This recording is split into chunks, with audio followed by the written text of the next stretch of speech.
All right, guys, let's get started. Let's see here. Hope you've all been well. It's been about a week. It hasn't been a week since I recorded. I recorded a video of another sketchbook painting session of mine. I was very proud of it. I did it with a single camera, and I was going to do time lapse. I really liked the painting. I should have had a picture ready of the painting that I could show you guys, but I really liked the painting. I was super happy about doing the time lapse thing. I was going to make some shorts, and the first third of the video was fine, but the camera, this camera behind my shoulder here, I had it on a tripod. It was basically my iPhone on a tripod.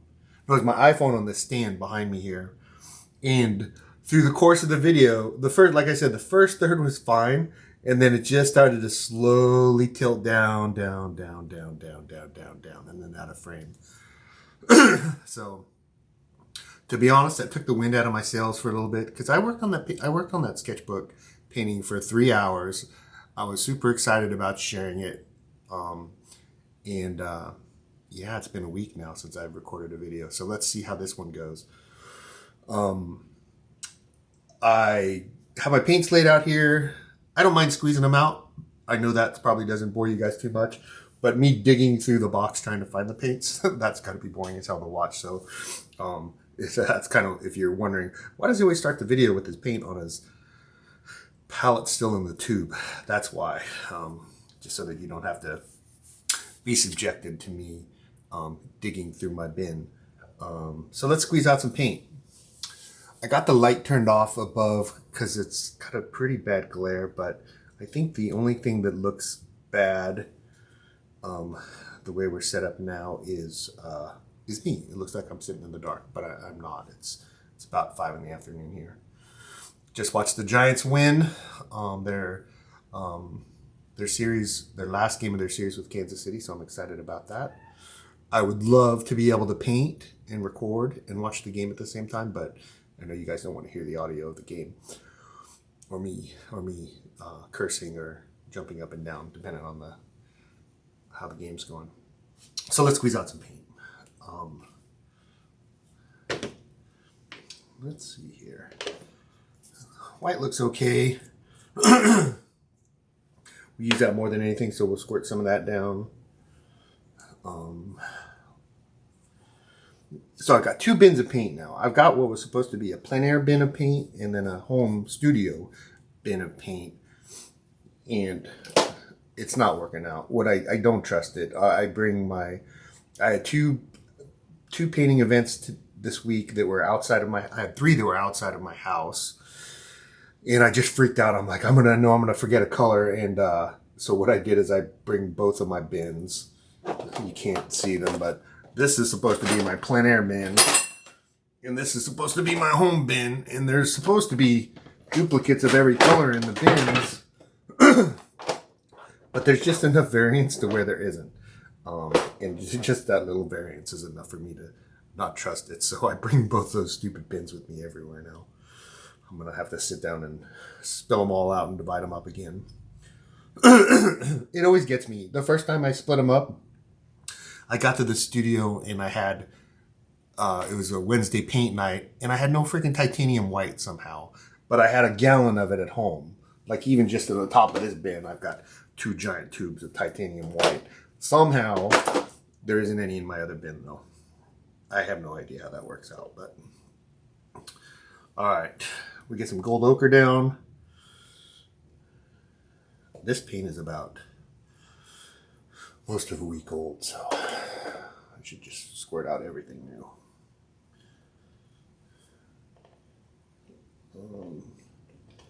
Cad yellow. I know it looks orange, but I swear it's yellow. Orange looks good. Cad red looks good. Alizarin crimson, not so much.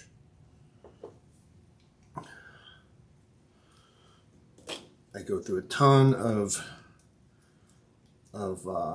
transparent red oxide in portraits and and plein air.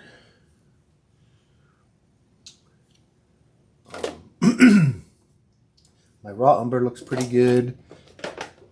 I'm gonna work through here anyways, I guess.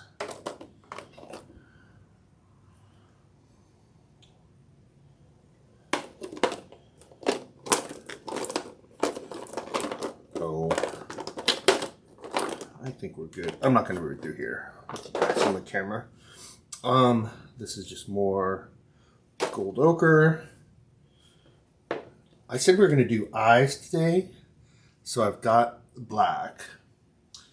We're going to squirt a little bit of that down.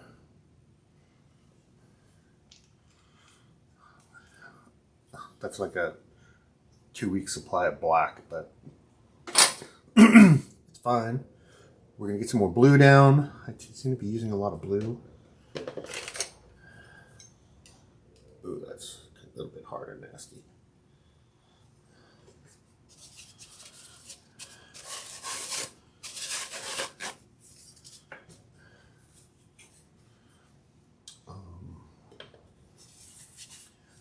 Get some more blue, fresh blue, I guess. Squirt it behind it.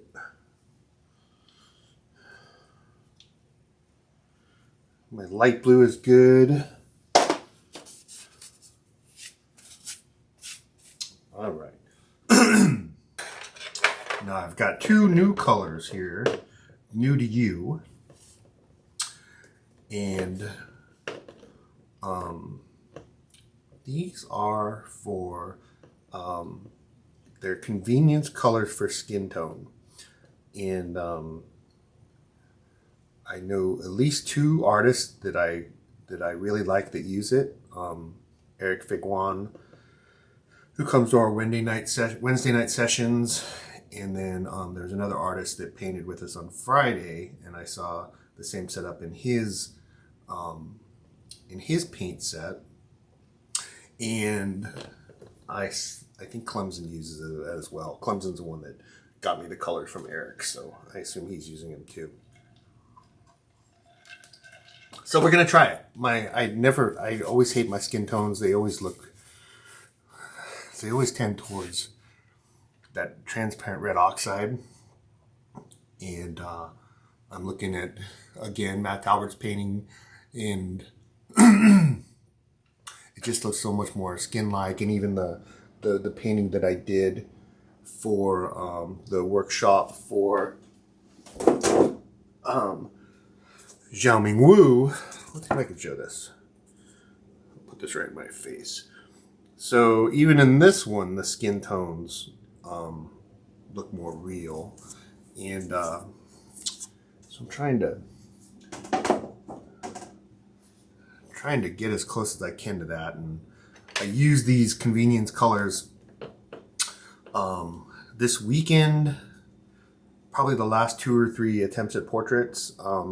I've been using it, and I like it. They truly are convenience. For Caucasian skin, it makes a pretty good flesh tone, and so we're gonna use it here today and see if I can fix some of these flesh tones. This is called Rosy Beige. It's made by Blick. It's their studio, which is their student grade art or student grade paint. This big giant tube, I want to say, was like $5. Same with this one.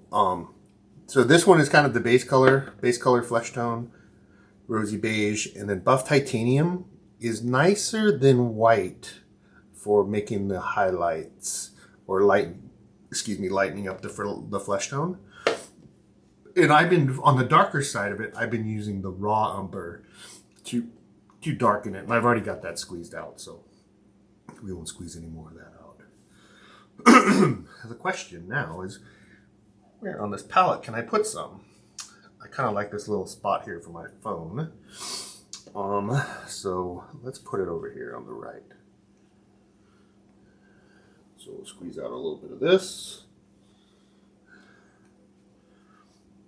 It's almost, I mean, it's crazy how close that is to the skin tone, just right out of the tube. You might not be able to see my finger, but man, with just a little bit of red, that is the same color as my finger. And then this color, this buff titanium to lighten it, it doesn't seem to, like if you use too much titanium white, it kind of makes it look chalky. It makes it chalky and cool. And sometimes for flesh tones, you want it, you're okay with chalky, but you don't want it cool.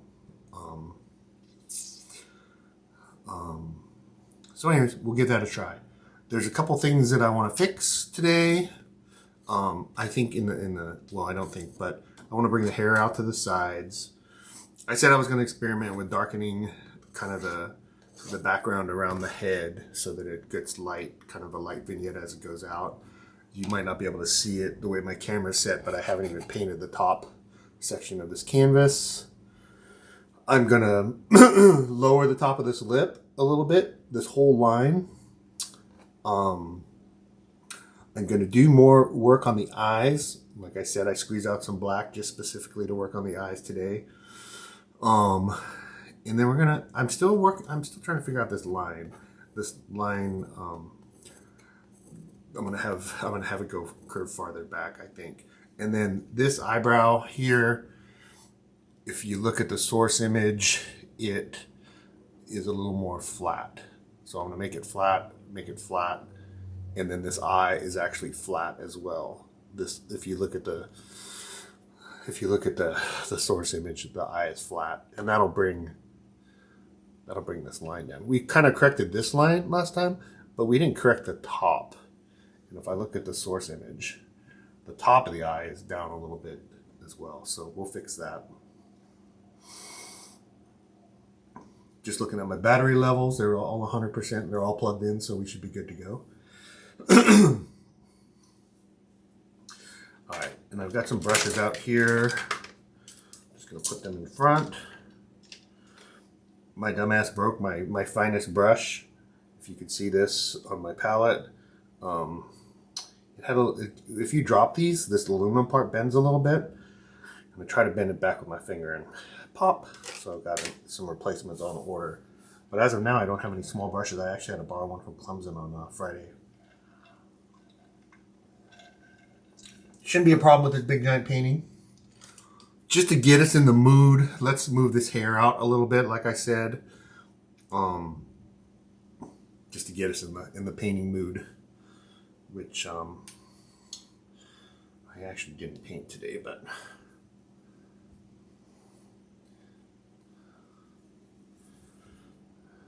I painted yesterday. So this whole section kind of comes down. We're gonna add some blue to that raw umber just to make it blacker. I'm not gonna dip into the black because it'll throw off the whole painting. It'll make a dark spot, a black spot, and the whole painting will look too light after that. For some reason, I think I probably should have squeezed out some more raw umber.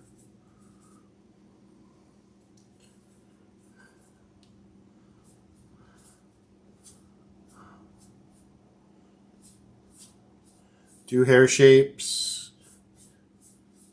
I know I'm trying to be a little abstract, but make it hair shapes. It'll be, or whatever that is. I guess lots of curves, because you want those ridges kind of looking natural that the paint creates, so that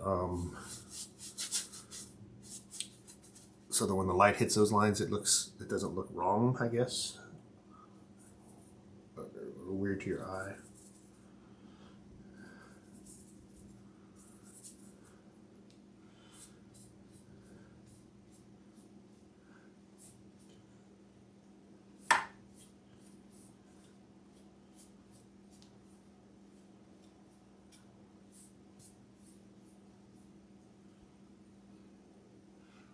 Like that looks kind of weird.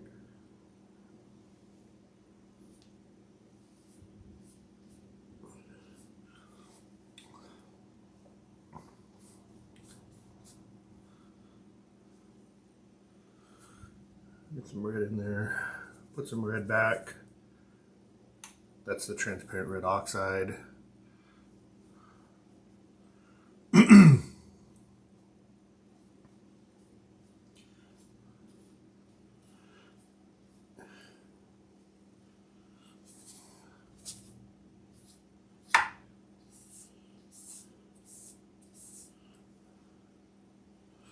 Right, I feel good about that.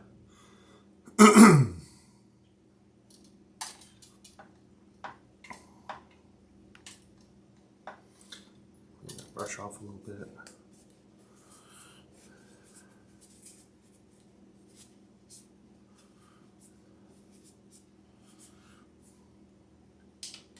I don't think we're going to need this big pile. I'm gonna pick it up and just move it up here a little bit. No sense wasting it, but no sense having it take up the whole palette. Some valuable real estate right there in the center. Okay.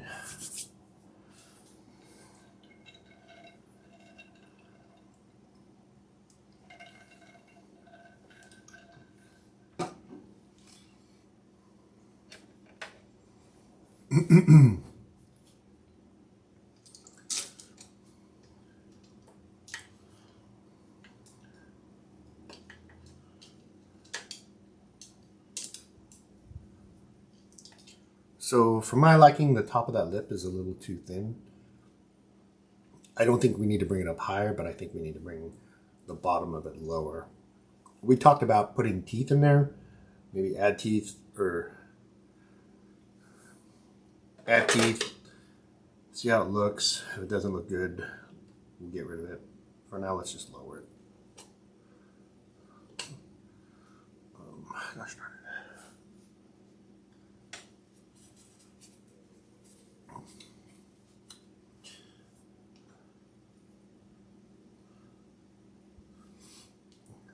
Probably should replace this red. It's a little dry. I'm gonna orange it up. Should have checked all my colors.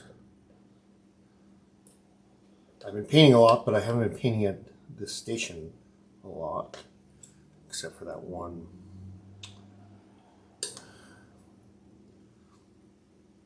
Except for that one foiled notebooks video. All right, we gotta lighten that up a lot.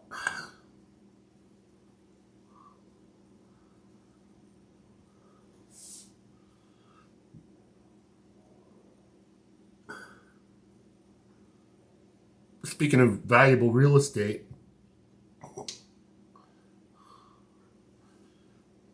too light.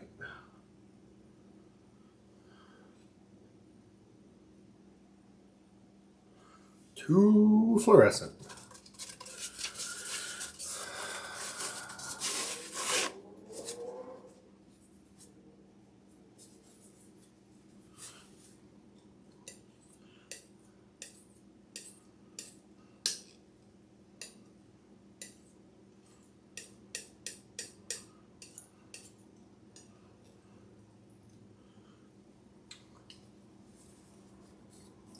That's okay for a base color, but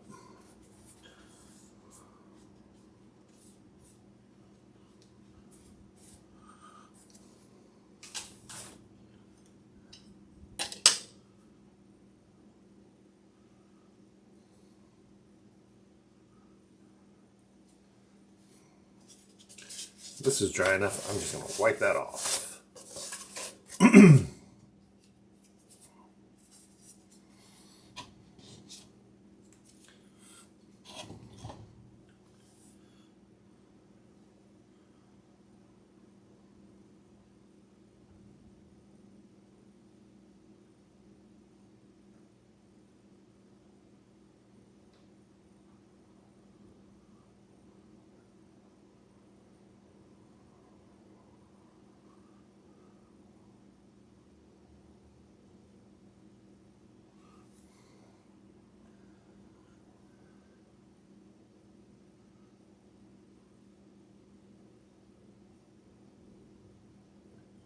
This is where David Gray would have out his maul stick. I have a maul stick too, but I'm trying not to use it.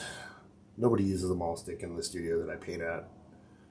And I'm just trying to build that up. I don't think I've seen many alla prima painters use maul sticks. This isn't alla prima, but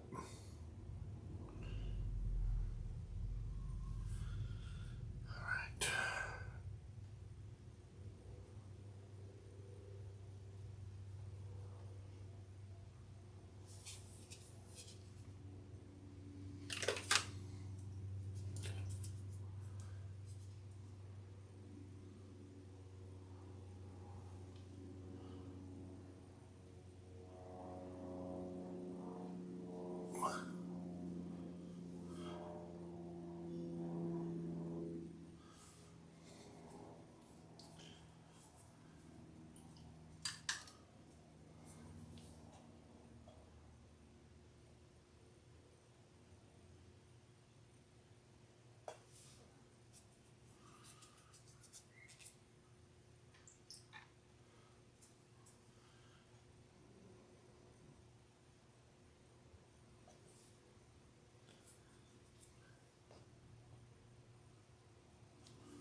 Again, you could tell when I'm not too sure about something, I quit talking.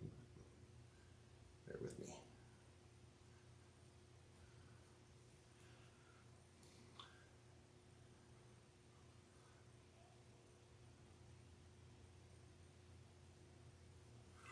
In my mind, I could also hear imaginary voices on the other side of this camera saying, "What is he doing?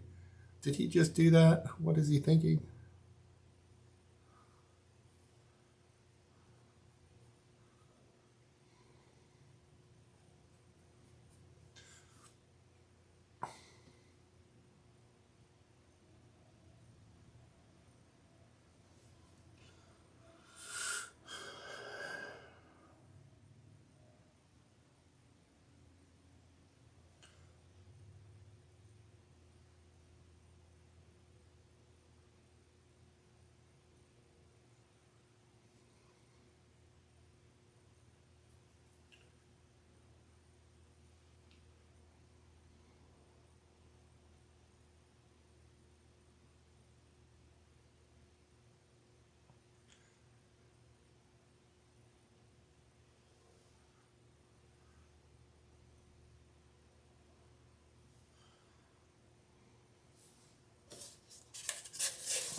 In the source image, these are kind of that bit I just put on up in the top right part of the lip looks to be the brightest.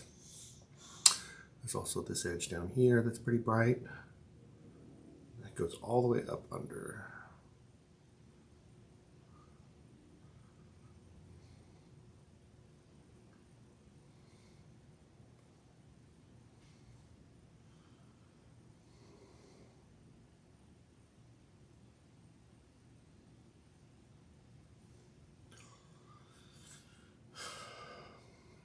And under here, under this, I put, that's almost pure cad red. That's actually that mixture. Remember I put that whole center area of cad red and I moved it over here. That's what that is. And then this is the light bit. A little highlighty. I think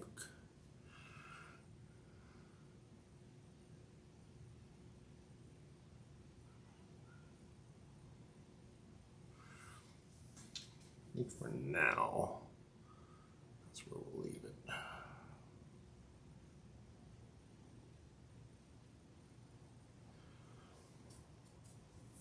And then the bottom a little bit here.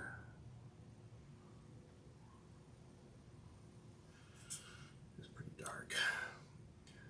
I can't remember my checklist now.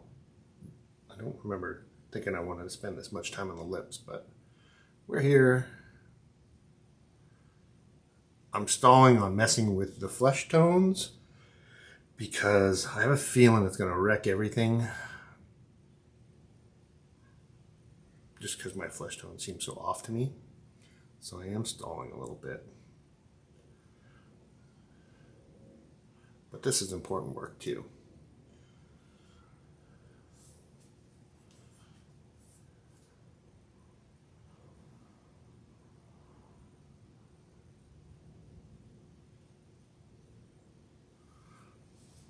Hey, I think that looks pretty good. They look like lips.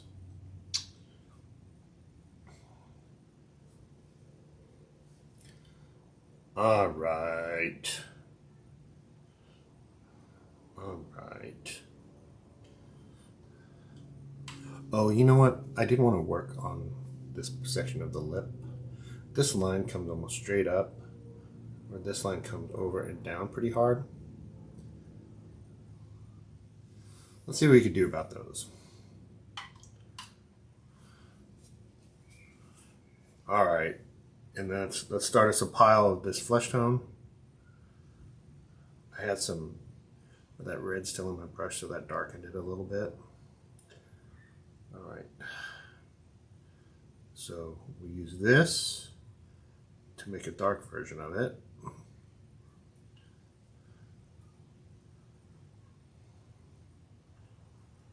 And so let's see. Still not very dark.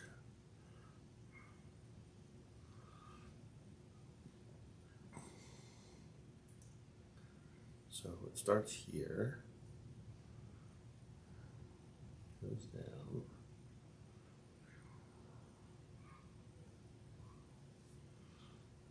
And this bit here is just a lot more subtle in the picture. It's actually the white that carves into it. Chunk. All right, so let's get that lighter color then. So that's on this end.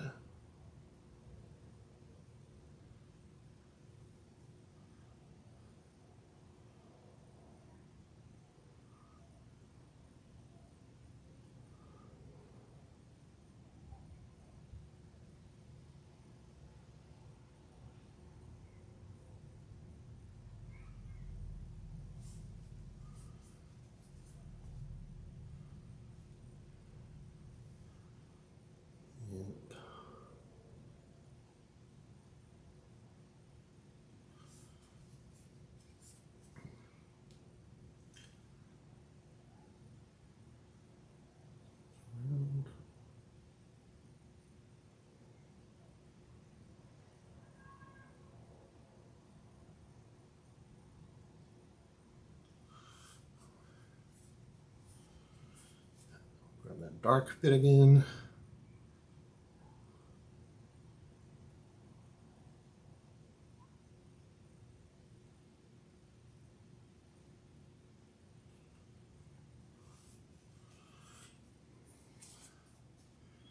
It's pretty subtle.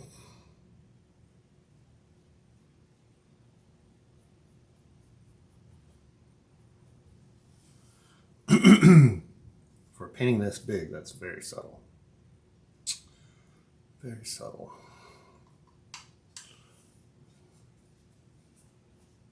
But now we'll be able to sleep.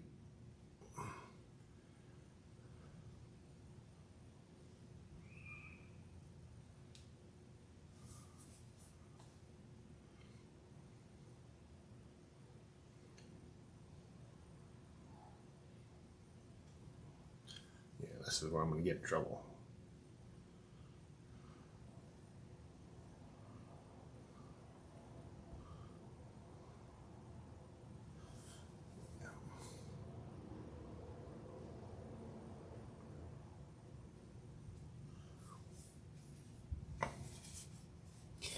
I don't think we're ready for that yet.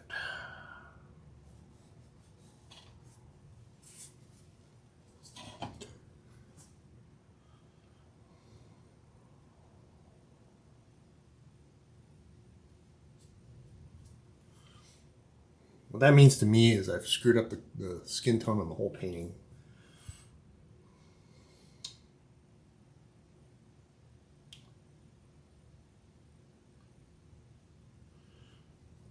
That's not bad there.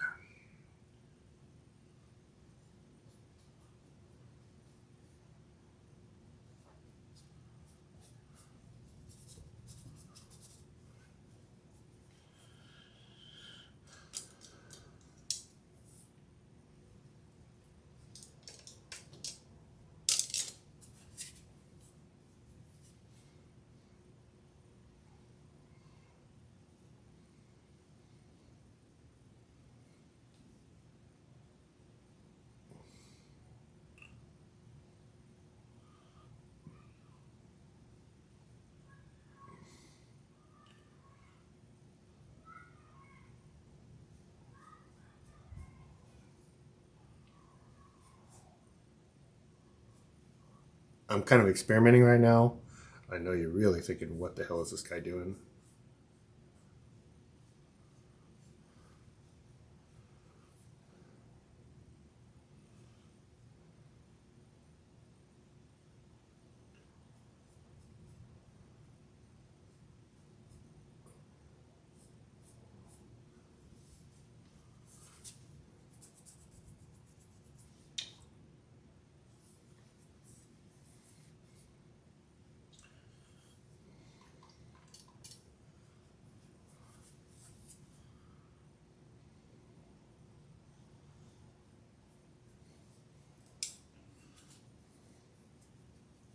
I think I'm gonna go with it. No risk, no reward, right?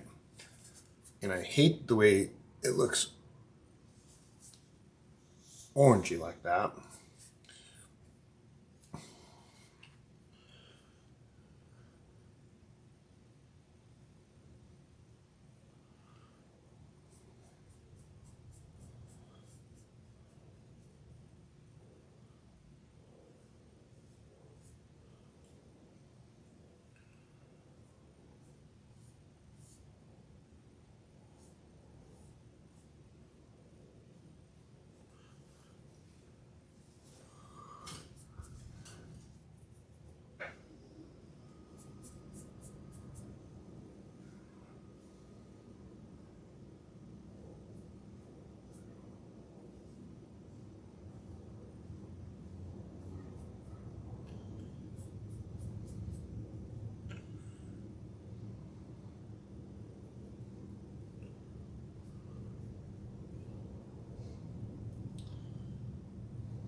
I guess this is me putting my money where my mouth is.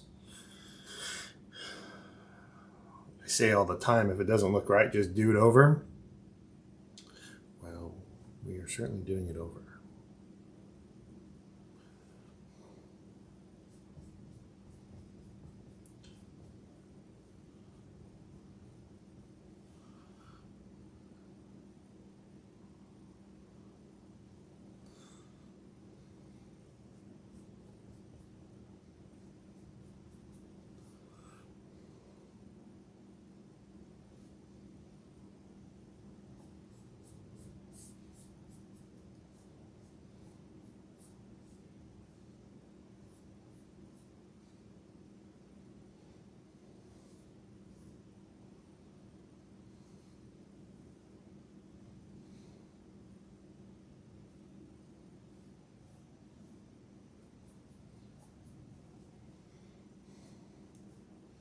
I'll have to lay down after this.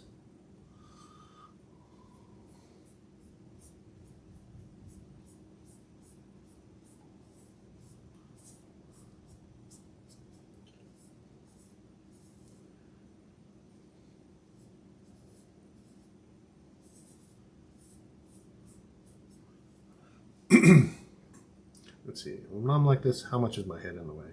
Ooh, not at all.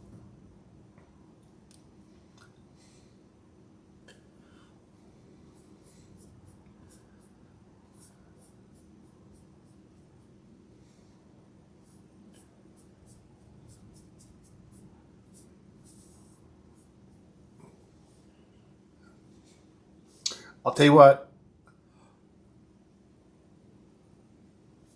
I like it better.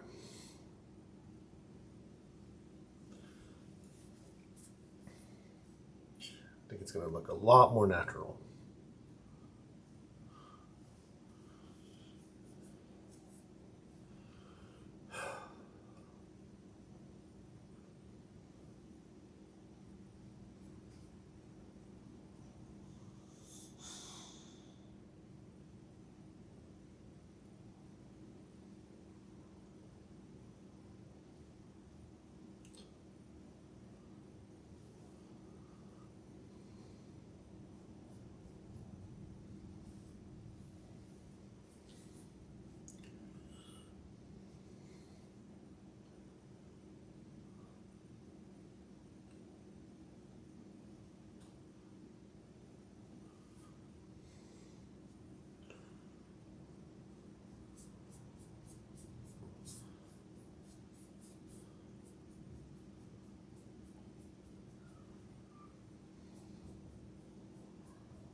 Man, I've had this stupid Creed song stuck in my head all weekend long. It's called My Sacrifice. I'm not going to sing it to you guys, but I keep wanting to sing it so bad. I've been singing it way too much.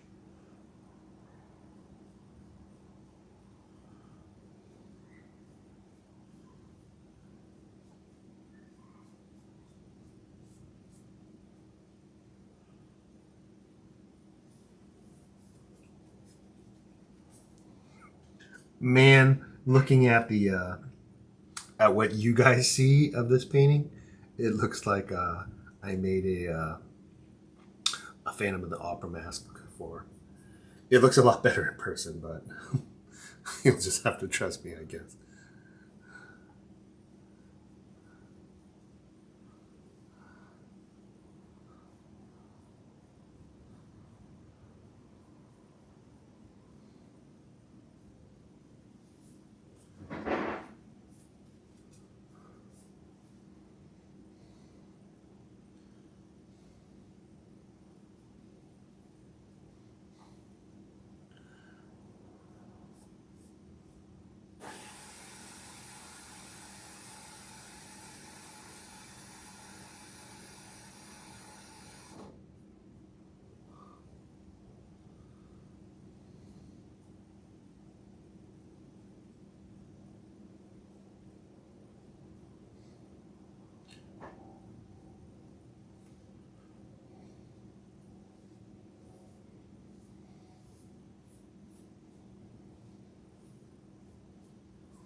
I really screwed up by, you might not be able to see it, but there is a dark spot that I let dry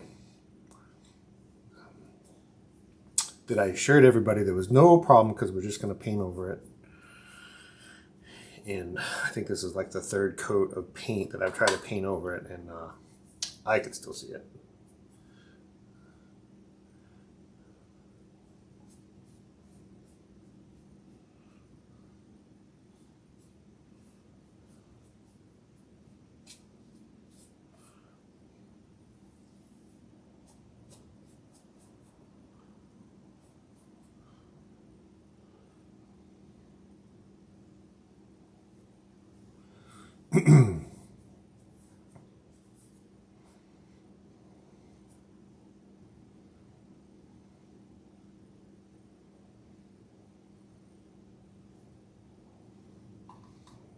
A lot of painting stuff going on for me lately.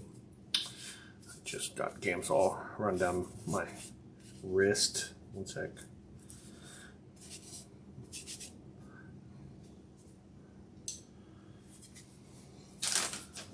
Lots of painting stuff going on for me. Let's see.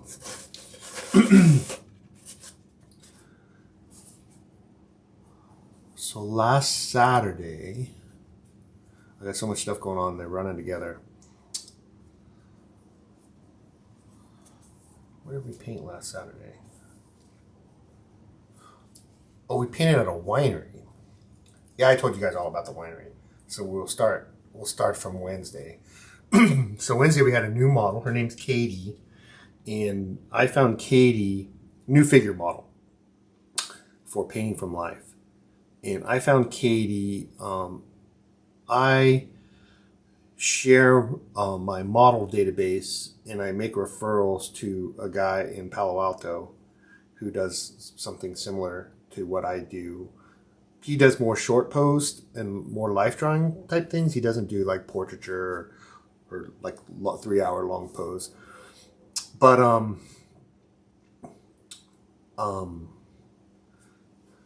don't think it's an artist thing. I think it's a human nature thing. But I'll speak for myself that I don't like painting the same people all the time. I've got my favorites. I've certainly got my favorite models. You know who you are.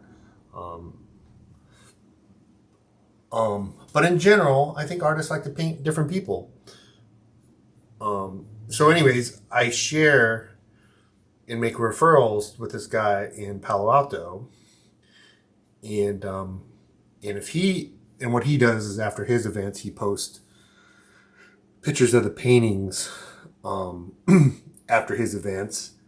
And he posted one of something that I had never seen before, but he posted the paintings from his session, and instead of it being one model, it was 2 models. And I was like, holy crap, can I afford that? How much would it cost to hire 2 models? If one model is awesome, 2 models has got to be at least twice as good. And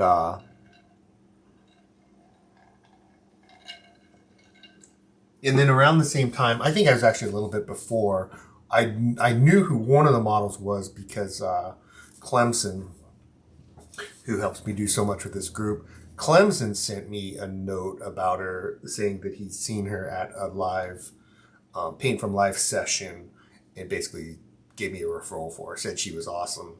So I'd been thinking about her. So Katie's her name, and Katie just happened to be one of the models in this session that had 2 models. So anyways, I got a hold of Katie, and it took about 6 months to book her, like it always does. Hiring models is fun, but it's time consuming, and I've got a backlog and a wait list for my sessions and stuff. So, but anyways, after about 6 months of finding out about this person, she modeled for us this last Wednesday, and she did not disappoint. She's beautiful, generous. When I say generous, I mean with respect to models. I mean, they're kind of game for anything, no complaining, they work with you. They'll communicate. Sometimes you'll see a model's uncomfortable, like the way their head is positioned, or there's too much. It's obvious that they can't hold their arm a certain way, and you ask them, is that comfortable, and they just say yes, but that they're not. So when I say generous, I mean with respect to communication. I mean with respect to how much they'll let the artists bug them. We've got some artists that are, and I definitely should be controlling this, but we've got some artists that at the end of every break get really picky about how the model has to reposition themselves. You see this a lot with newer artists, that it's really important to them that the model's position is exactly the way that it was before the break. And when I say generous, I mean the model doesn't say fuck off and jump up off the stage and you never see him again, because it never gets to that bad. But I could definitely, I watched on Friday, I watched a model, I could see it in her face that she's about ready to kick somebody in the teeth. But anyways, Katie, her Venmo is Catherine, so I keep thinking Catherine, but she goes by Katie. Katie was awesome. We did something new for our group. She'd also sent me a note, and I got to be generous too. It goes both ways, right? So she sent me a note. She's like, hey, I've been doing a lot of long pose. Long pose means the same pose for 3 hours. And I've been doing a lot of long pose. I'm kind of bored of it. Do you mind if instead of doing one long pose, we break the 3 hours up into 3 long poses? And my reflex is like, shit, I don't like doing that. I want one long pose, but I know these models are human, and I'm like, I've never done it before, but let's try it. And the feedback was that everybody enjoyed it, and I enjoyed it too. I'm not so sure. It's hard for the artist because it's hard to just paint a 1 hour painting. I'll speak for myself. It's hard for me to paint a 1 hour painting. I'm still pretty new to this. It'd probably be good for me to do 1 hour paintings, or at least practice it. But my paintings were fine. My first one was, we also had a shit ton of people show up, so I gave up my spot. And that's hard too. You get set up, you start your painting, and then as you're painting, people start showing up late. And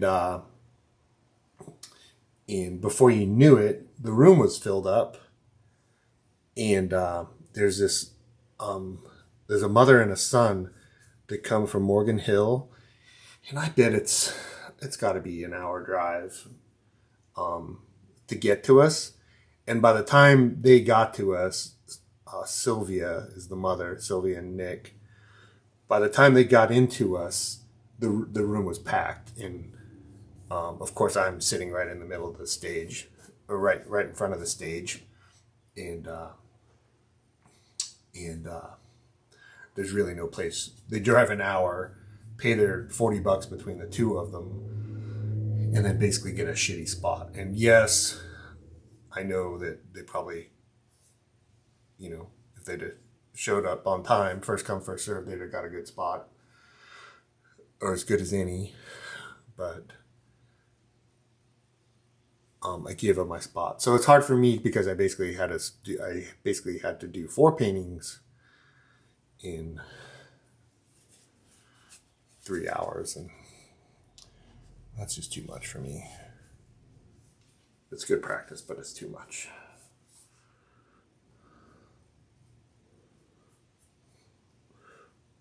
What it means to me is, I rarely come home with a good finished painting anyways. They all kind of need a little bit more work. But if I'm doing 4 paintings in 3 hours, then pretty much guarantee that they're all crap.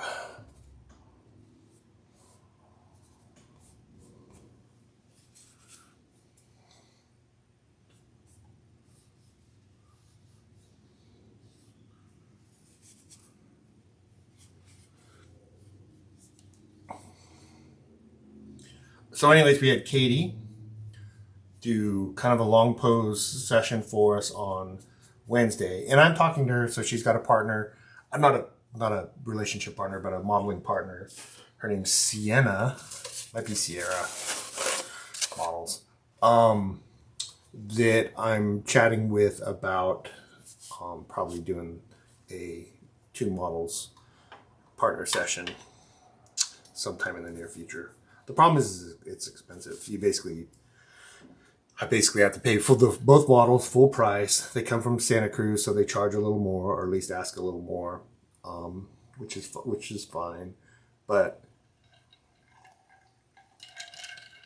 if I have 15 artists like we normally do, it still wouldn't cover the rent that I have to pay for that night. So what it really comes down to is I could do one or two things. I could just eat the expense and chalk it up as, something that I want to do and was going to pay for it anyways. Or I could put together a special event and say, we've got 2 models tonight. Let's split the cost of everything between all the models. And that's what we did on this last Friday session. All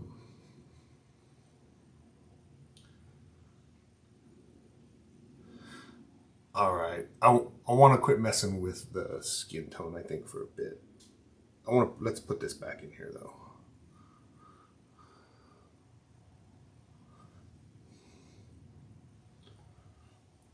Well, it was never there, but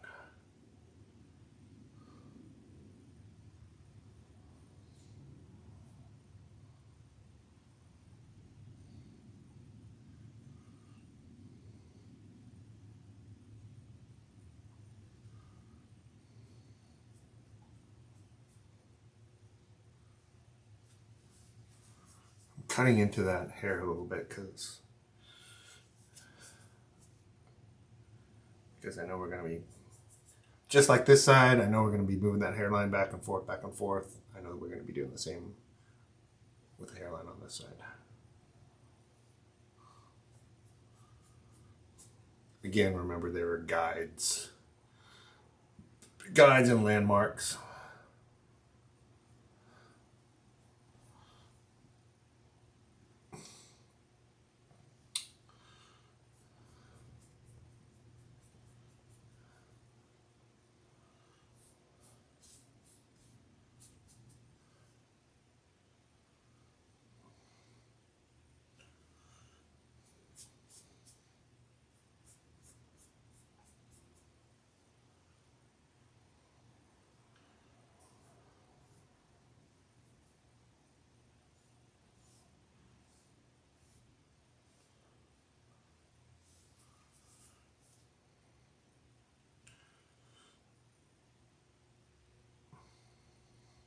All right, I have to take a little break.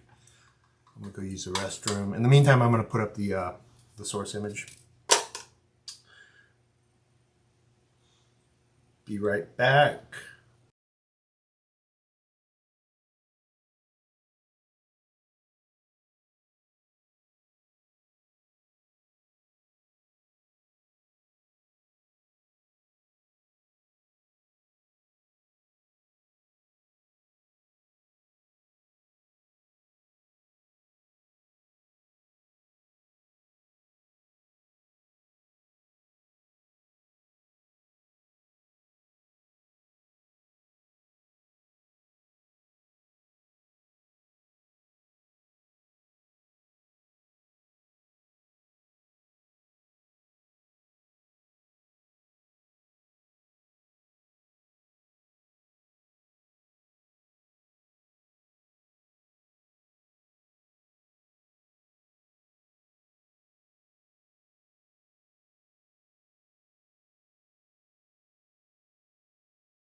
All right, I'm back.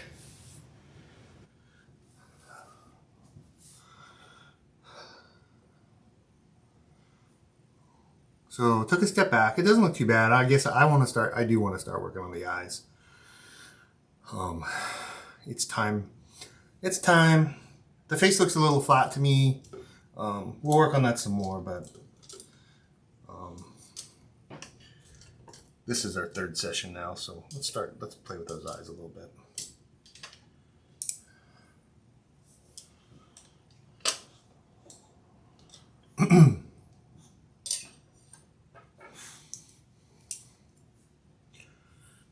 And I'm gonna use my maul stick.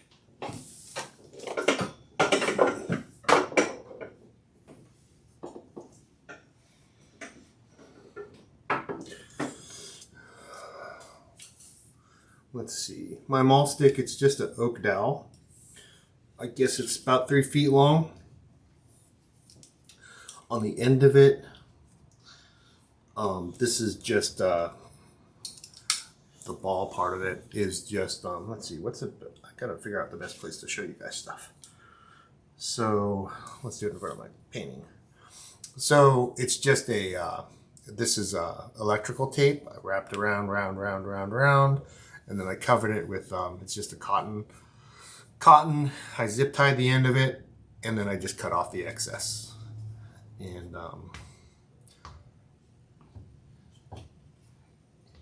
And for smaller paintings, you have to have something behind it. For smaller painting, it's kind of weird to use because you smudge the paint. But this, like, I know this section is dry, so I can rest against here. I try to rest against the frame so I don't push in the canvas.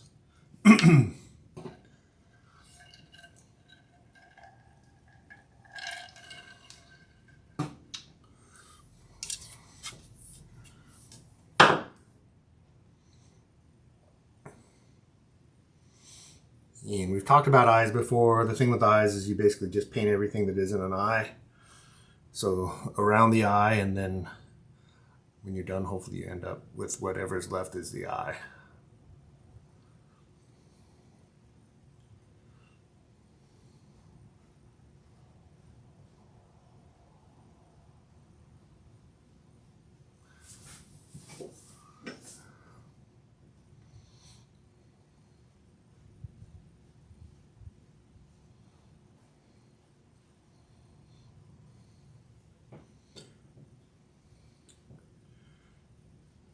Man, and there are rules of thought on eyes. It seems like all the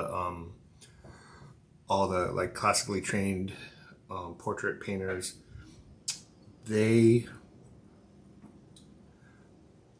wait to the end to do anything with the eyes. I was telling you Matt Talbert, like if you watch Matt Talbert's videos, he even says something to the effect of if he leaves the eyes to last because if he wants to make sure that the painting looks good, and if the painting looks good without the eyes, it looks even better with the eyes.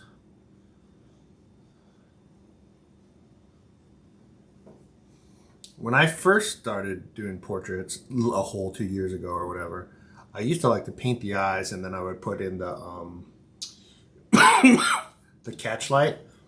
It's that white dot or white dots that are the reflection of like whatever the light source is. It's usually the lightest.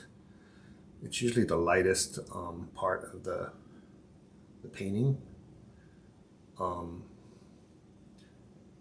I would try to put that in first and use it as a waypoint or a landmark. I keep mixing up or interchanging waypoint and landmark, but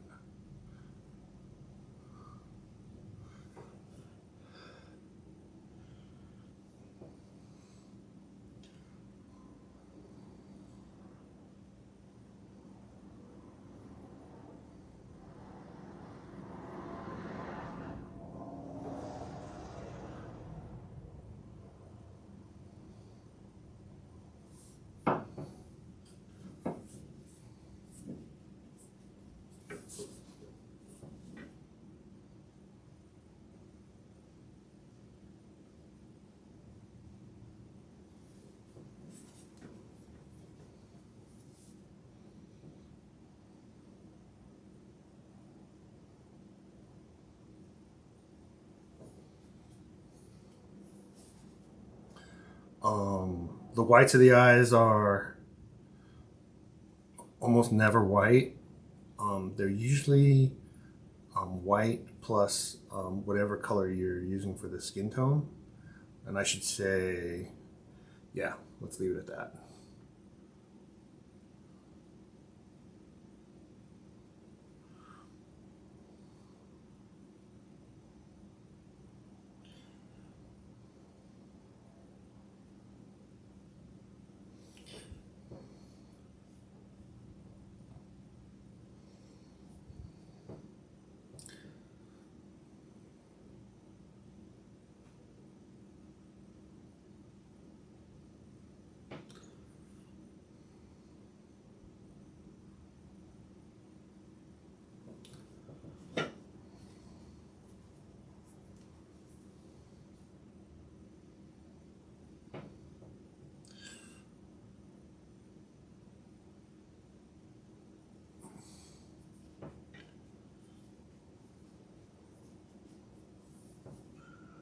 And even as, so I feel like, so I think that value is a 2.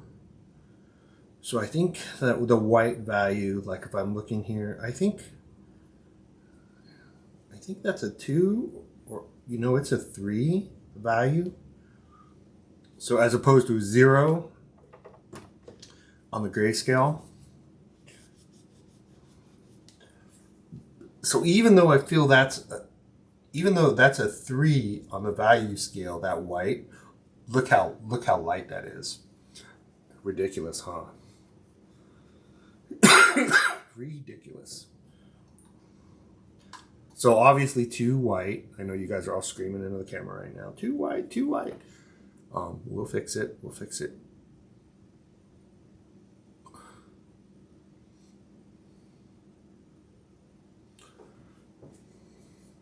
And her eyes are kind of green, kind of a dark green. So I've been doing the irises black, completely black to start with. And then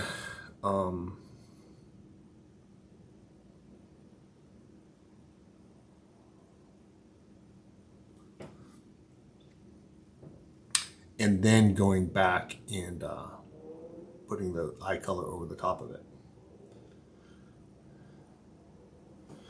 And so that shadow, so there's always a shadow over the eye. And even though I grab pure black for this, I'm gonna not go so black.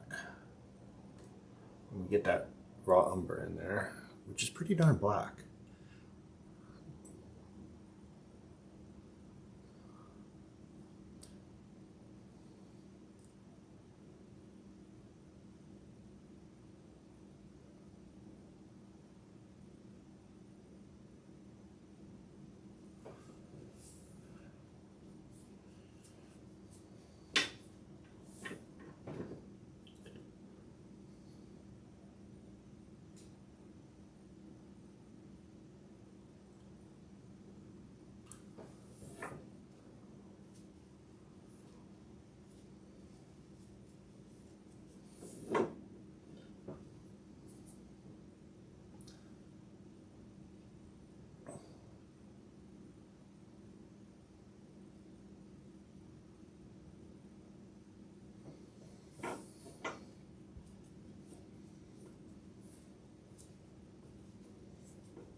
But let's do, like I said, let's keep working on the outside of the eyes.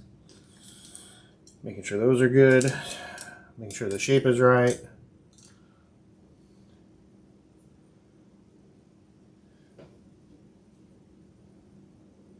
And then we'll fuss with the iris.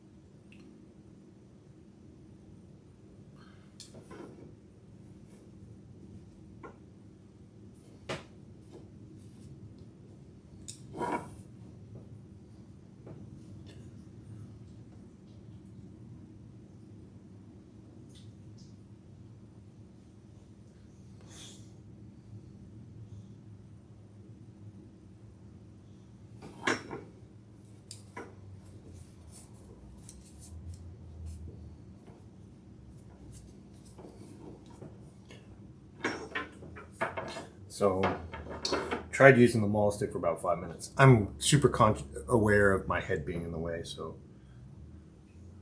let's try it without it.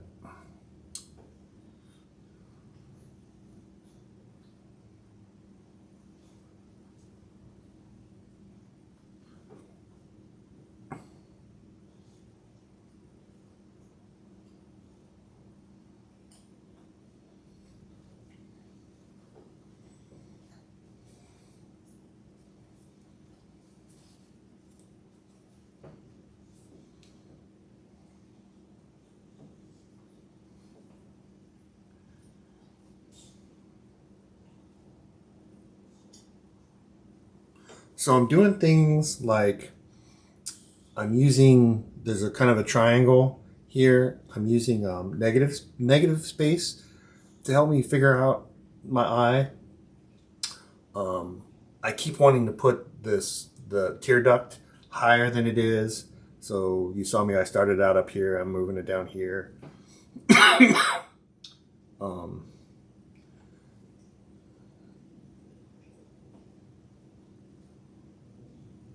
Let's start there.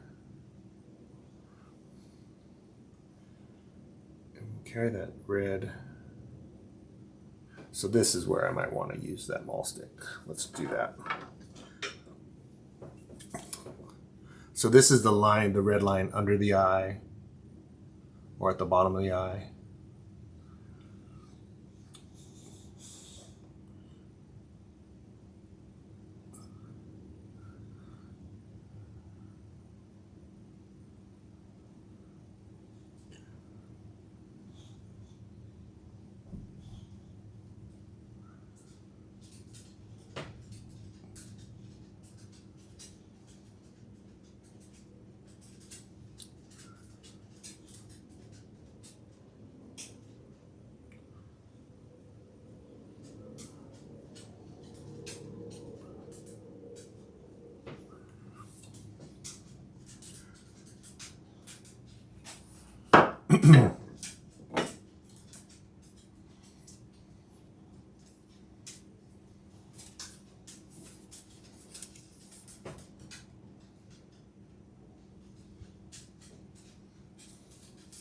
I also got to be aware of, like, this eye is the biggest eye I've ever painted in my life. So I got to be aware of just the sizes of things.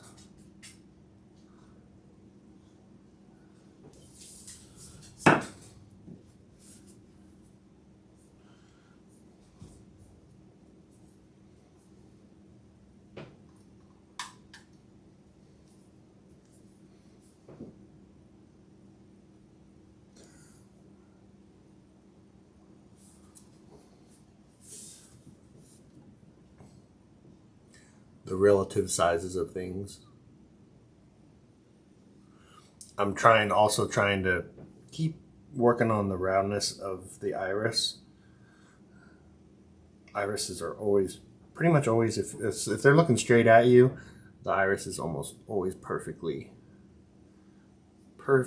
round.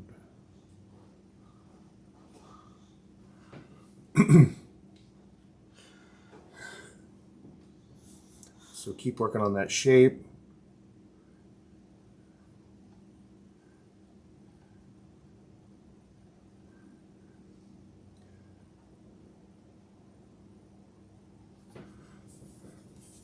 I'll tell you one thing. It is a lot easier to work on an eye this size, considering how bad my eyesight is. But then things will come out of it. Like now I feel like my eye is, my eyebrow looks like it's too high. Too high. But we'll measure later. I'm okay with it now. Let's not get too fussy about that now.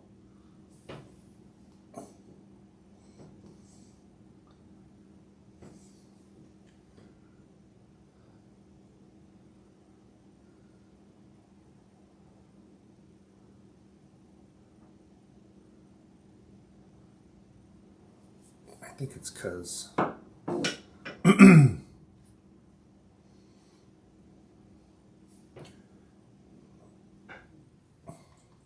I'm not sure yet what it is. This does come down a little bit more. And this goes up a little bit more. And that I'm gonna go not so dark there. I might even go a little blue.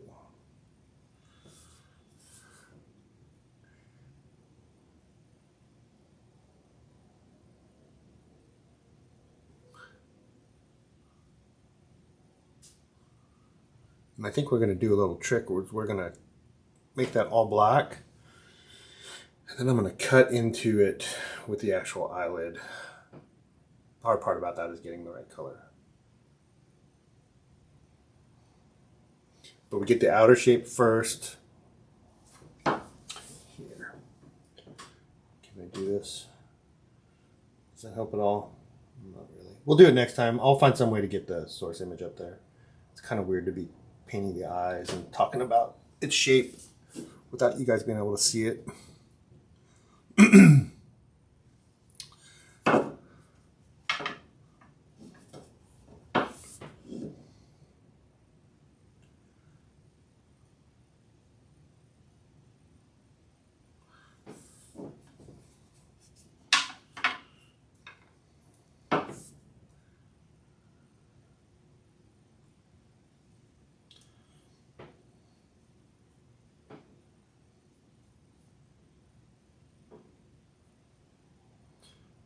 I'm going to use that flesh tone color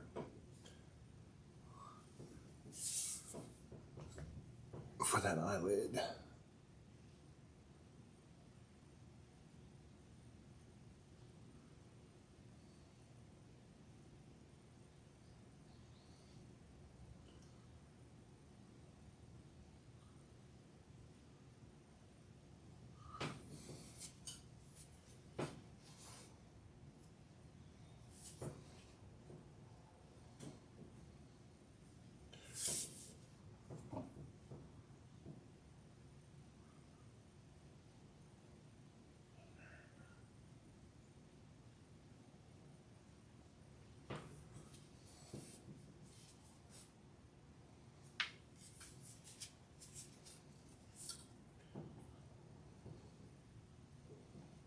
It's weird how cool that seems. Relatively cool, but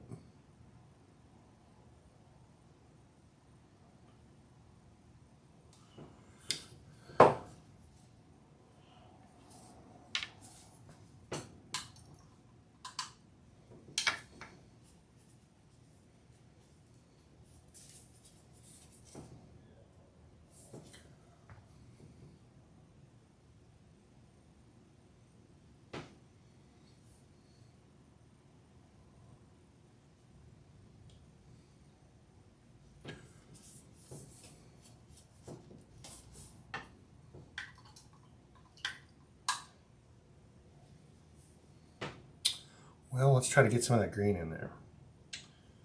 So I'm going to start with black. The hard part about this is I don't want to wreck that black around the outer edges of the iris. I don't think it's going to be that big of a deal though with how big this is. I think I'll just be able to put it back. So I'm going to start with black. I've got French ultramarine blue. I'm going to hit it with a little bit of cad lemon. Can you guys see what I'm mixing? Yeah. Well, I'm going to hit it with a little bit of that cad blue. And instead of titanium, I'm going to try this buff color. Buff titanium. So that looks still a little bit too blue to me. So let's get a little more yellow in there. When I say blue, I mean not green.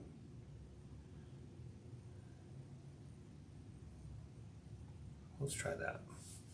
All right, we'll definitely malt stick with this one.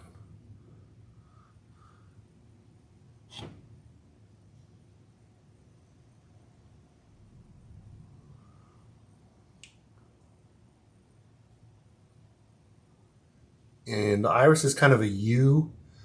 When you paint, you don't want to break into, remember the shadow over that the eyelid creates? You don't want to break into that. You don't want to break into this bit here. So that's what I mean by a U. It kind of makes a U. The catch lights are kind of weird. I'm going to do the catch light on the left side. Even though the source image, it has it lower left and it has it upper right. So there must be multiple light sources from this photograph or when they took the photograph. But like, I'm making a deal with myself and a rule for this painting that the light is coming from the left and I think top left. Yeah, top left, because that's what creates this here. So I'm going to put the catch light up on the top left. And then that means that the lightest part of the iris is going to be bottom right. So it's always the opposite side. So let's work on that iris just a little bit more. It still doesn't seem green enough to me, so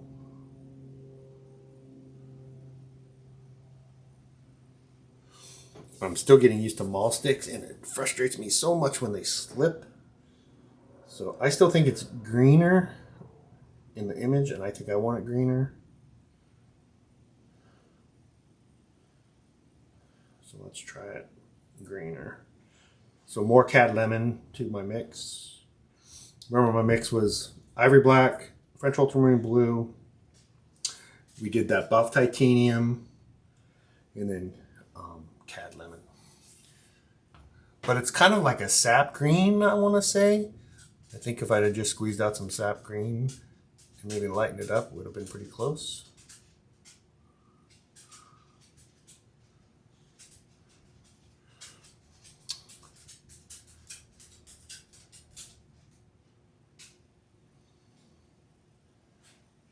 Yeah, I think I like that thing better. You can hear my dog sniffing around and clicking around. She's probably ready for her food.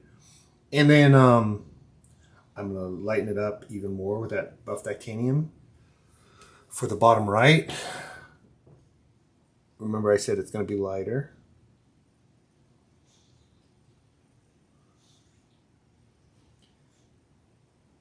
And if it was a clock, I only do about an hour's worth of highlights. So, you know, in this case, probably from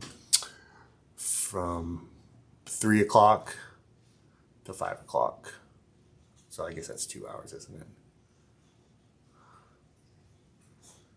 I haven't put the catch light in, but we both know where it's going to be. Top right. And I split the difference. I cut into the pupil a little bit, and then I cut into the iris a little bit.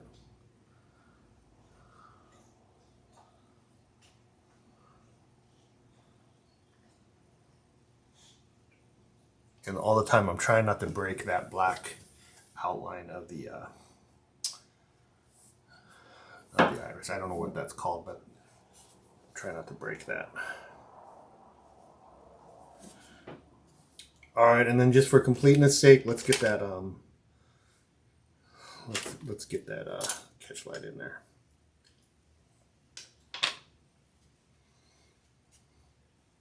See if I can use my broken brush. And you want to use the most purest of your white, cleanest of your white.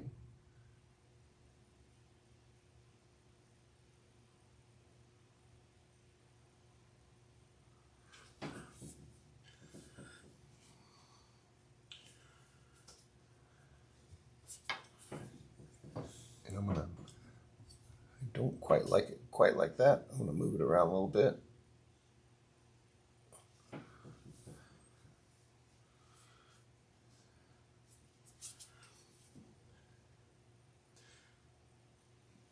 And this is something that you can just fuss with. If you don't like it, just fix it. It's awesome when it happens right the first time, but sometimes it doesn't. I've got that little bit of kind of a hair hanging down of white that you guys might not be able to see. And I think I'm going to lighten up my bottom right even more.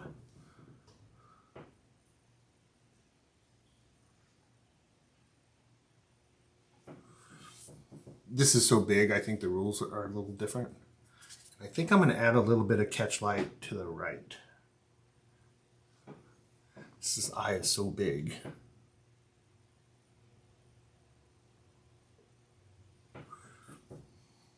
So I'm going to leave that there and just kind of see how it grows on me or doesn't grow on me. If I hate it, I'll fix it. Maybe I'll leave it. If we're lucky, we'll leave it. And I think, so I kind of jacked up the pupil a little bit, so I think I'm going to widen that pupil back out.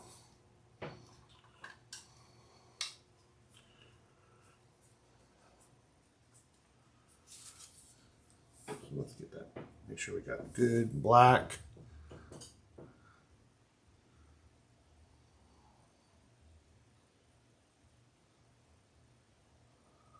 All right.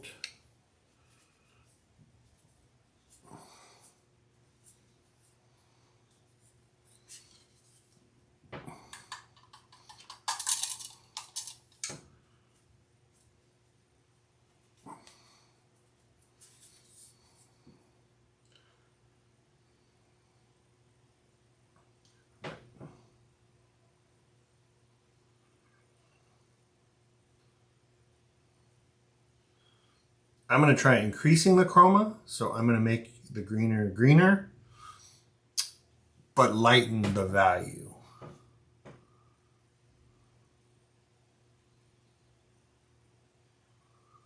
And we're still kind of in that 4 to 6 range around the clock of the eye. If we call our eye a clock.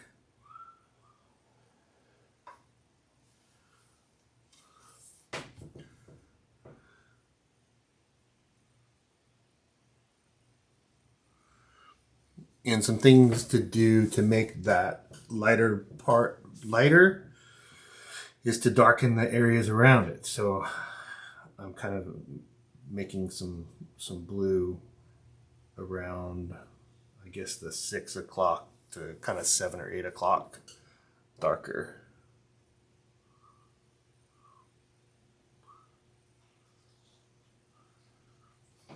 That I like. All right, some things you should do. I didn't check the time, but you should do both eyes in the same sitting, I think. We might not today, but maybe we will. Maybe we will. Maybe I'll take a little break,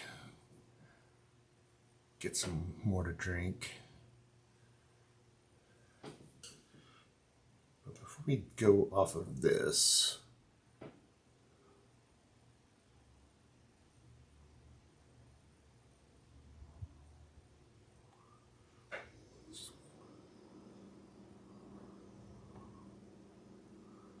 let's see, is my big head in the way? Oh, my hat is a little bit. I can turn my head around.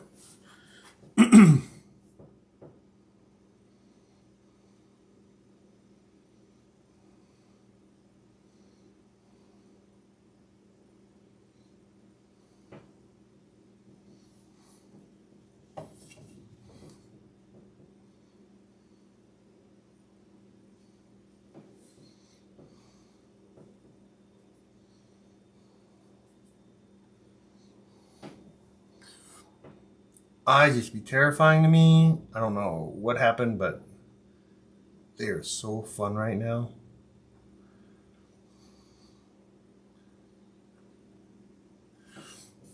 And I'll tell you what, my favorite eyes are when it makes the painting look creepy, and I'm already creeped out. I think it's you hear it a lot with all the AI stuff, and then before that with technology and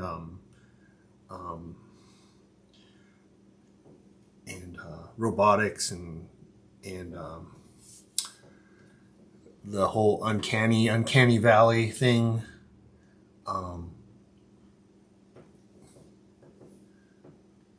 Where it just kind of feels creepy. You got kind of like normal everyday things kind of out of place.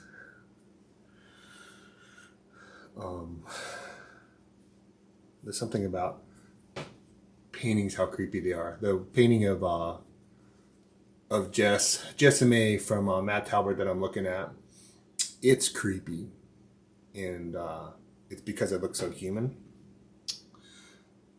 But there's no denying that it's creepy.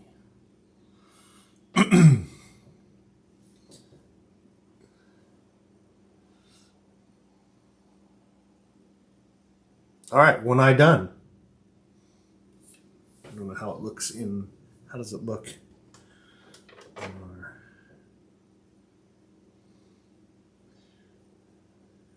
Yeah. It's creepy, creepy, creepy.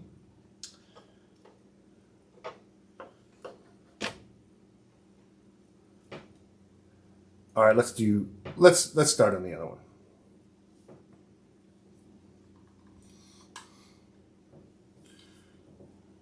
I think I just want to do one more thing. I want to clean up the bottom of this eye.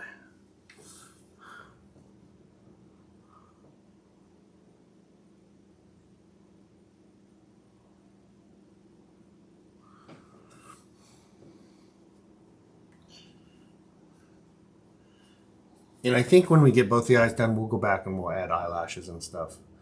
This painting is so big, it would seem weird to not have eyelashes.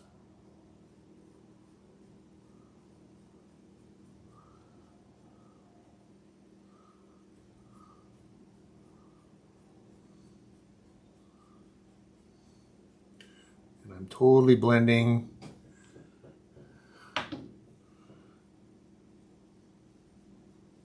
Oop. So awesome when your maul stick slips. About poop myself when it happens. I wish I could cut that out, but too late now.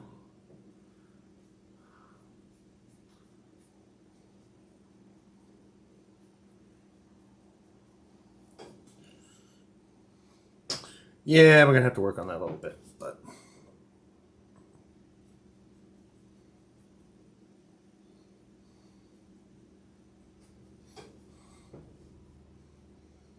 it's fucking creepy.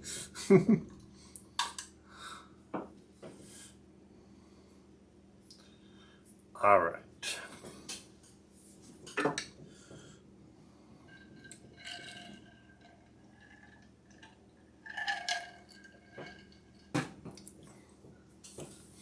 You don't have to do both eyes in the same sitting, but to match the colors is so much easier because you've kind of got all the paint mixed on your palette. And it's so much easier to just continue on than it is to remix all those colors.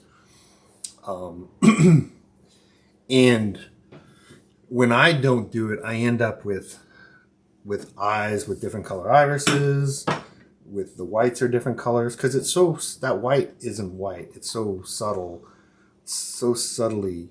I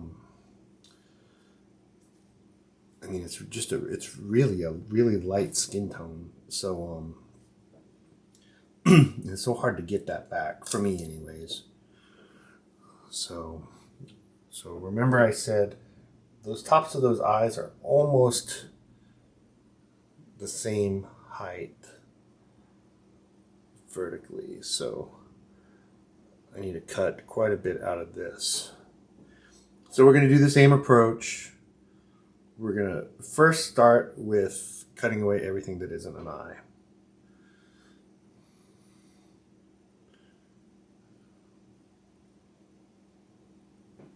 And we're going to screw some stuff up when we do it. But that's fine. Because we are confident that we can fix it.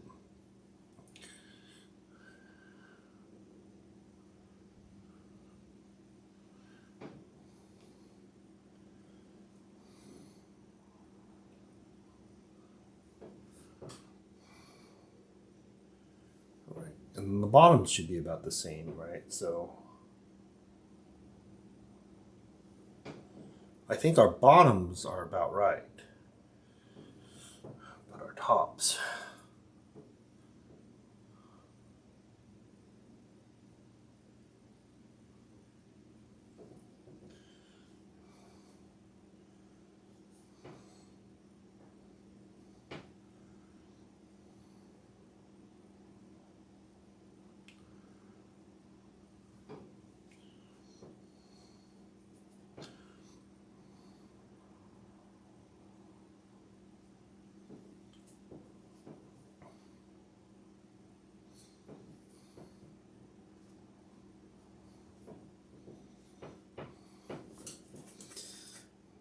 fuss with that too much now.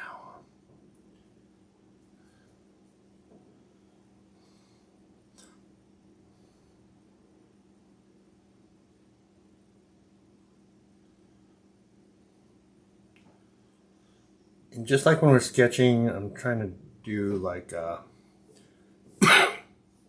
short, straight lines.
Just measuring.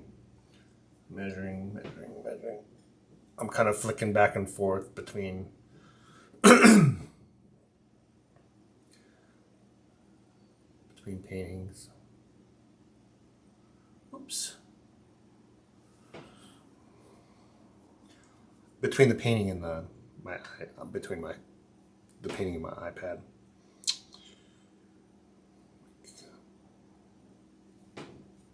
Don't jack up your iris. Keep that black.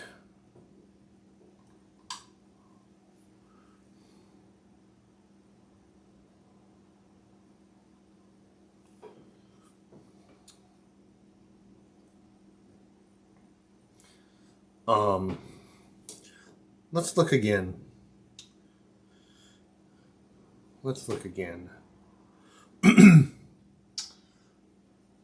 So it's about the same height, maybe a little bit lower on the right. The way my iPad, the image that you guys can see, the right eye looks a lot lower. On my iPad, it looks a little bit lower. The tear ducts. So I'm gonna clean that iris up to the low side. So I'm gonna dig out more here.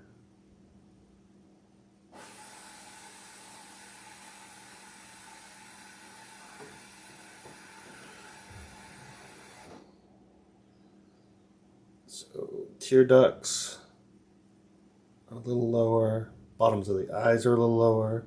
How'd we do on the tops? I think that's good. I think I'm good with playing with that.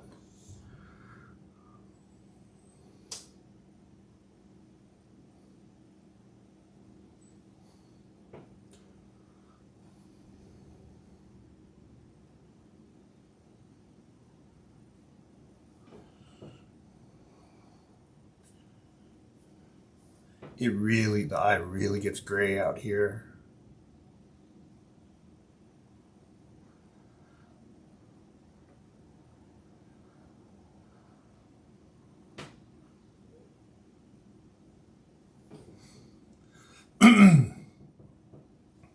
Look at the on the right eye. So look at the catch light is like almost the whole left side of the where the pupil connects to the iris, and then see directly across from it. So bottom right, see how much lighter the iris is there. So we want to recreate that, I think, as much as possible.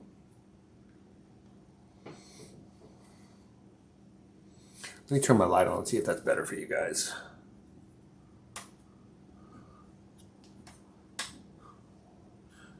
think it's too bright. Man, I can't tell if that's good or bad.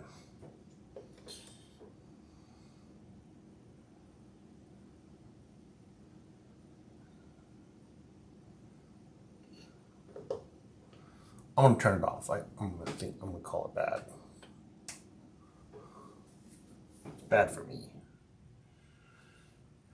So first thing is I'm gonna take that black and kind of fix what I just screwed up around the eye. I'm gonna draw, get my head out of the way. I'm gonna draw around the iris.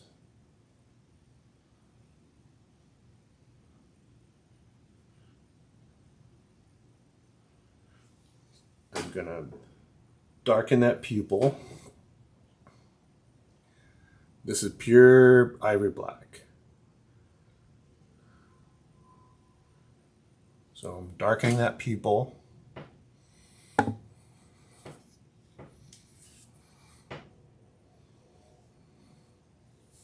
Now let's do our eye color, our iris color.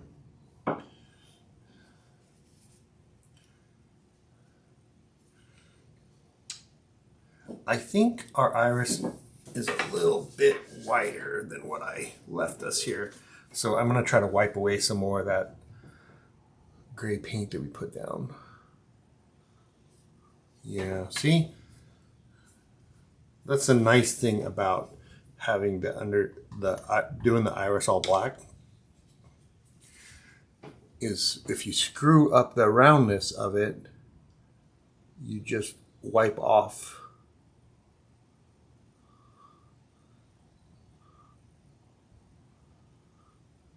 the paint that you just screwed it up with. And man, I think it's even farther out.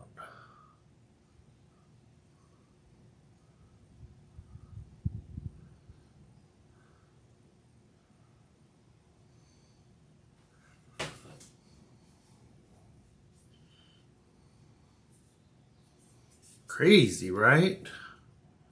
Which means our pupil is more to the right than where we had it.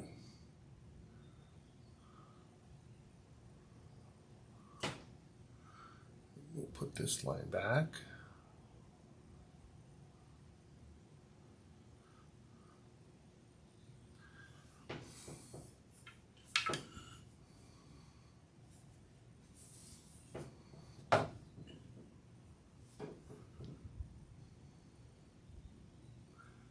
Cutting into the hair again, but I'm going to blend that out into the hair. Let's make that iris.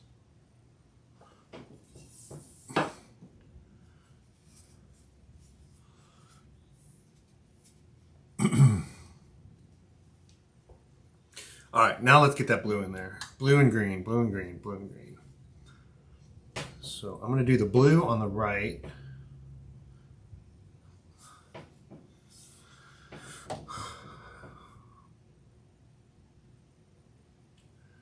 Should let's lighten that up a little bit. We're going to use the buff again to lighten that blue up. We're not going to cut into the shadow. It's okay if we cut into the pupil, because if we screw it up, we'll just put it back. Try not to cut into the iris. I mean, try not to cut into the black line around the iris. I'm going to have to look that up, what that is, so I can call it by what it's supposed to be called. All right, so now we're going to do the green bit. I've got quite a bit of that still mixed. And remember, we decided that we were going to go a little higher chroma, but lighter. So it's going to be green. It's kind of cool because the right side of the eye is green, lower right is green, and the left side is blue. And with those catch lights in there, I think that'll make a cool effect.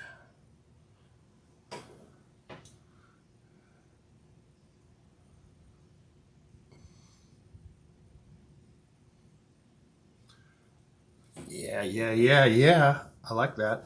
It comes up a little more, it comes up almost to that shadow. All right. Now let's do the catch lights, and I think we're going to call it a night. so I can feed my dog and relax. And then this is something that we're going to be staring at for a while and fixing and tweaking, and so we're not necessarily done. And I got to do more work around the eyes, but and then I also said I was going to I'm just blending this in for now. It's showing up dark because it's just Gamsol. All right, let's do those catch lights and we'll call it a night. I don't have a catch light brush anymore. I didn't really like that last one. Let's do this one. This is my liner brush.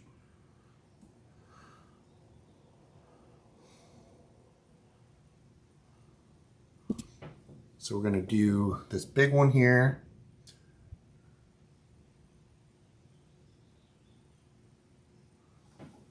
And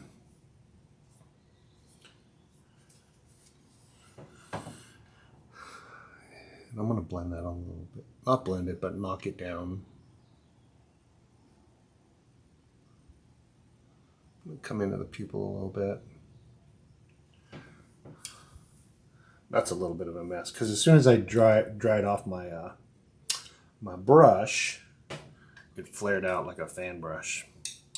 But so we jacked up a little bit of the shadow and a little bit of the iris. But I think we can just take a wet brush, a really fine wet brush, put a little medium on it. Remember, my medium is 2/3 Gamsol and 1/3 linseed oil. About as basic as you can get. I've experimented with everything, and this is fine. You just need something to thin the paint with. Let's fix that black bit. I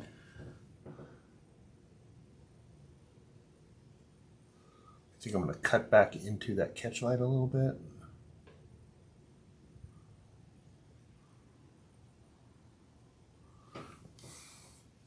And then I think I'm going to brighten that catch light up a little bit.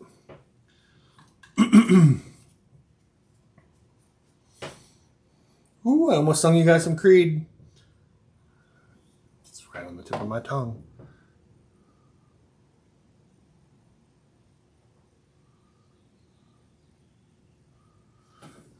All right. That's wrong. Well, we'll just keep fixing it.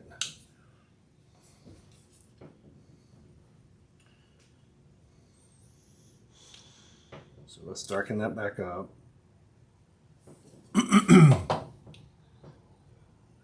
Try not to destroy the black ring.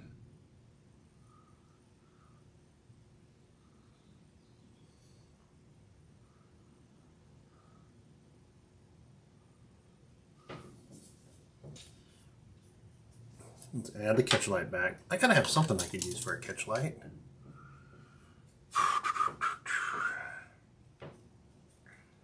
What do I got here?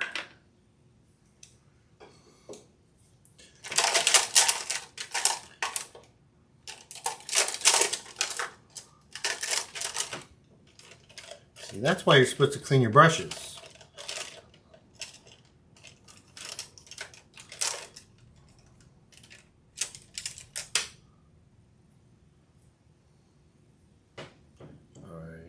That's too fast.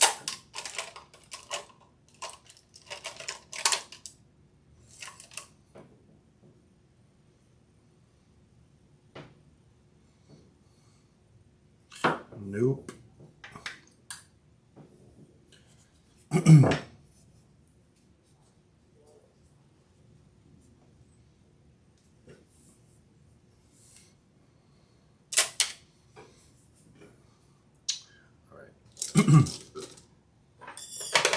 I've seen someone use their palette knife. Let's try it. This seems terrifying.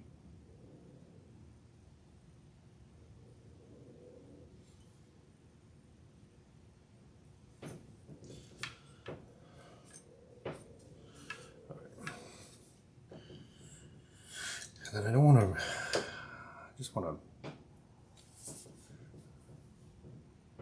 blend it a little bit.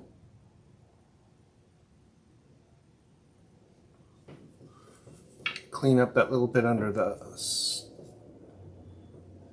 it.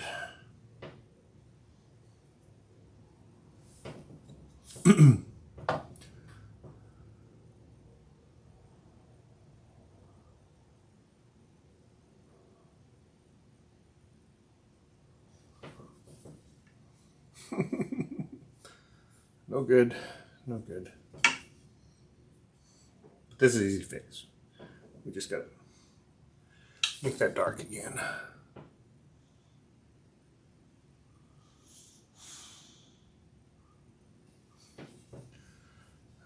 All right, guys. I think I want that lighter too, though.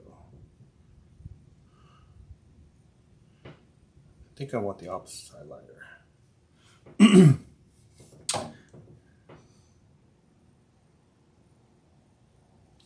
Let's just do it there. Do it there. And with that, my friends, I think we're going to call it a night. Thanks for joining me. Thanks for watching.